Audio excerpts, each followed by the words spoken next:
nama saya bisa Layaknya, NIM 130. Saya Putri Intan Masabida, NIM 132. Dengan berbagai Robi NIM 129. Mengapa dampak korupsi sangat besar terhadap masyarakat Indonesia? Menurut saya, korupsi itu mengakibatkan melambatnya pertumbuhan ekonomi negara, juga menurunnya investasi, dan meningkatkan kemiskinan, serta meningkatkan ketimpangan pendapatan di suatu negara. Korupsi itu juga dapat menurunkan tingkat kebahagiaan masyarakat di suatu negara. Dampak buruk pada sebuah negara itu adalah pada perekonomiannya, itu sangat-sangat menurun dan tidak ada peningkatan sama sekali.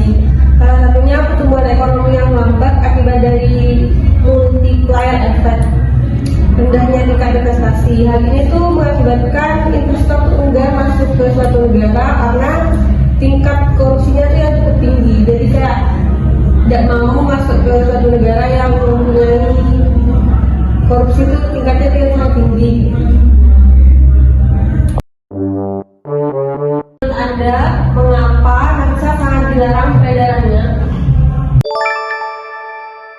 Menurut saya, karena nafsa sendiri adalah golongan zat yang sangat berbahaya dan dapat merusak tubuh, apalagi jika digunakan oleh usia remaja yang akan mengganggu sistem pertumbuhan, dan juga nafsa sangat menyalahi peraturan perundang-undangan Indonesia. Dan di era globalisasi ini, informasi dari berbagai kawasan dunia cukup luas. Untuk mencari informasi-informasi tentang peredaran nafsa, Anda, sosial dan kemiskinan apa saja yang didapat jika banyak yang korupsi di negeri? Menurut saya, ada beberapa dampak sosial dan kemiskinan akibat korupsi. Yang pertama, mahalnya jasa dan pelayanan politik. 2, pengentasan kemiskinan berjalan lambat. 3, terbatasnya akses bagi masyarakat miskin. Masyarakat miskin lebih mendahulukan kebutuhan pokok ketimbang pendidikan, kesehatan, rumah layak huni, dan akses mendapatkan pekerjaan, sehingga lingkaran setan kemiskinan terus terjadi turun-temurun. 4, meningkatnya kriminalitas. Ketika korupsi meningkat, disparitas antara yang kaya dan miskin menjadi lebar, dan kepercayaan masyarakat pada penegak hukum menjadi kurang. 5, solidaritas sosial menjadi langka. Ketidakjelasan akan massa dapat menyebabkan sifat gotong royong dan kerjasama menjadi hilang. 6, demoralisasi. Masyarakat menjadi semakin individualis, mementingkan individu dan keluarga saja, dan kepercayaan kepada pemerintah menjadi hilang. 7, kurangnya fasilitas yang diterima oleh masyarakat. Misalnya dalam pembangunan jalan raya, pemerintah diberikan subsidi untuk membangun jalan. Akibat dari banyaknya tenda korupsi di dalam pemerintahan, subsidi yang seharusnya digunakan untuk membangun jalan raya atau fasilitas dari hasil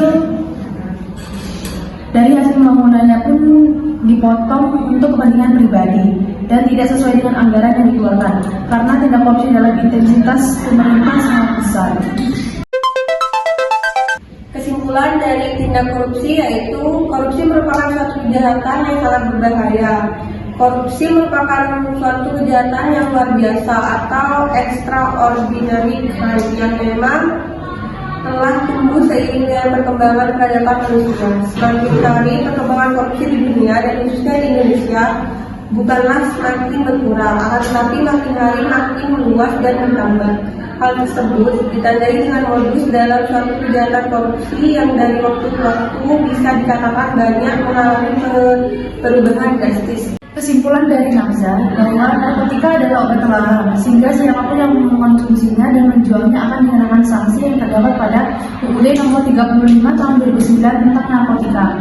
Dilarang keras untuk mengkonsumsi, menjual. Selain di dalam UUD nomor 35 tahun 2009 tentang narkotika, hanya dapat digunakan untuk kepentingan pelayanan kesehatan dan ilmu pengetahuan. Penyalahgunaan narkotika di kabupaten secara umum dilatar belakangi oleh pergaulan bebas para remaja yang dilatar belakangi dengan masalah yang berbeda-beda, seperti keadaan keluarga yang kurang harmonis dan kurangnya perhatian dari orang tua terhadap anaknya maupun permasalahan lainnya. Dari kelompok kami kurang lebihnya mohon maaf.